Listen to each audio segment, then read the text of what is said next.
সুপ্রিয় দর্শক আসসালামু আলাইকুম। তাই তো বলি যে আওয়ামী লীগ এত দীর্ঘদিন ধরে চুপ করে কেমনে আছে। দেখেন 5ই আগস্ট আওয়ামী লীগ ক্ষমতা হারাইছে। 5ই আগস্ট থেকে আজকে জানুয়ারি 6 তারিখ, তাহলে আগস্ট, সেপ্টেম্বর, অক্টোবর, নভেম্বর, ডিসেম্বর, জানুয়ারি, তাহলে আপনার 5 মাস আজকে একদিন, 5 মাস একদিন বয়স। এর মধ্যে আওয়ামী লীগের কিন্তু রাজপথের কোনো আমরা প্রোগ্রাম দেখি নাই, মানে রাজপথের রাজনীতিতে আওয়ামী লীগ এখন পর্যন্ত নিষ্ক্রিয়। হ্যাঁ আছে, সোশ্যাল মিডিয়াতে আছে, বিভিন্নভাবে আছে, কিন্তু রাজপথের রাজনীতি তো নিষ্ক্রিয়। বিভিন্নজন বিভিন্নভাবে বলতেছে যে আওয়ামী লীগ আর হবে না, আর দাঁড়াইতে পারবে না আওয়ামী লীগ, মানে অজবরল।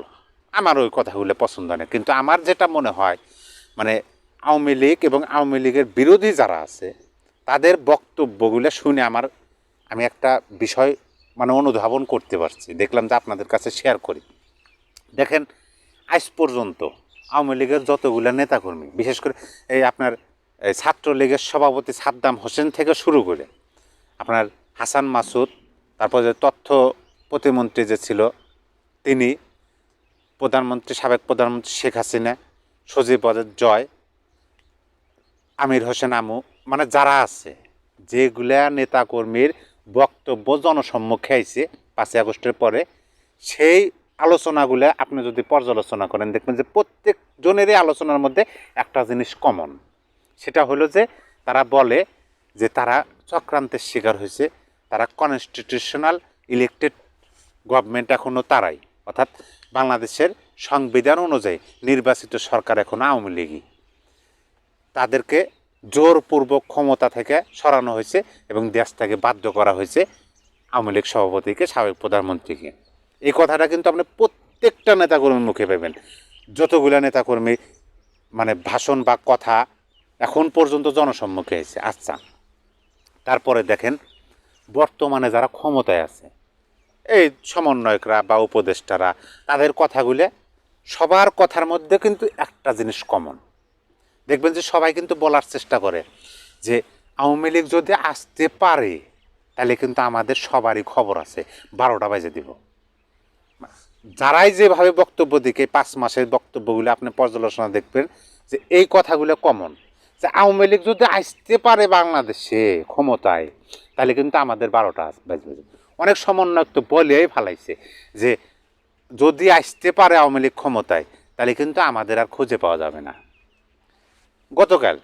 গতকাল মানে বিশিষ্ট সমন্বয়ক হাসনাত আবদুল্লাহ বলছে যে ক্ষমতা হারালেই পালাতে হবে, এই সিস্টেমটা মানে উঠে দেওয়া উচিত। এ বিষয়ে আমি কথা বলছি কিছুক্ষণ আগে। এই যে তাদের পর্যালোচনা, এটা দ্বারা কি বোঝা যায়?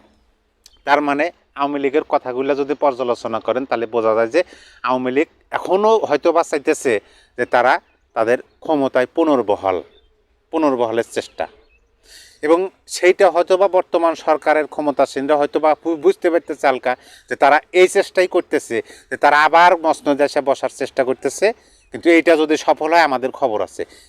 তাদের এই কথোপকথনের মধ্যে কিন্তু এটাই ভেসে ওঠে। অপরদিকে দেখেন 5 মাস, তাহলে আমরা বলতে পারেন যে যদি এরকমই তারা চিন্তা ভাবনা করে থাকে তাহলে রাজপথের রাজনীতিতে নাই কেন, সক্রিয় না কেন, নিষ্ক্রিয় কেন? দেখেন, এটা আর একটা মানে রহস্য।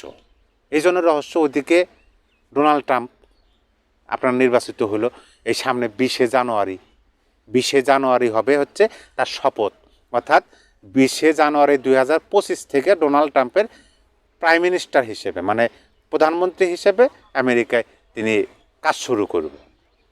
এখন 20শে জানুয়ারি পর্যন্ত আমার মনে হয় তারা অপেক্ষা করতেছে। অপরদিকে দেখেন, আমেরিকার পররাষ্ট্র মন্ত্রণালয় থেকে গুরুত্বপূর্ণ পার্সন আমেরিকায় ভারতে কিন্তু চলে আসছে, সেখানে জয়শঙ্কর এবং গুরুত্বপূর্ণ ব্যক্তিদের সাথে কথা বলবো। অনেক মিডিয়া প্রচার করতেছে যে আওয়ামী লীগ ইস্যুটা, বাংলাদেশ ইস্যুটা ওখানে উঠাইব। আবার যখন জয়শঙ্কর আমেরিকায় গেল, এই কিছুদিন আগে আমেরিকা ভ্রমণে গেল, জয়শঙ্কর বলে গেল যে এমন কিছু পদক্ষেপ আমাদের নিতে হবে যেটা অনেকের পছন্দ হতে পারে, না হতে পারে। মানে বিষয়টা এভাবে বলা যায়, আবার অন্যভাবে বললে যে এমন কিছু পদক্ষেপ যেগুলো আমাদের পছন্দ না হতে পারে তারপরে নিতে হবে।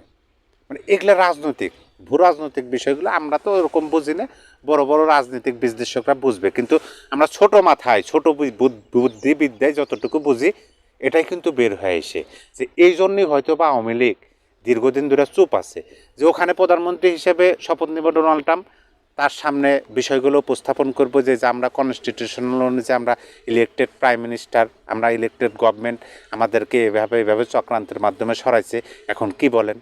সেখান থেকে হয়তো বা তাদেরকে কোনো পরামর্শ দিব, দেখবেন 20 তারিখের পরে ঠিকই তারা মানে বোঝা যাবো আর কি যে রাজপথের আন্দোলনে নাকি কোন আন্দোলনে বা কোন রাজনীতিতে তারা ফিরতেছে। মানে কথায় আছে না, অর্ধেক কলি মধ্যে বোঝে, ভেঙে কলি সবাই বোঝে। সবাই ভালো থাকবেন, সুস্থ থাকবেন, আল্লাহ হাফেজ।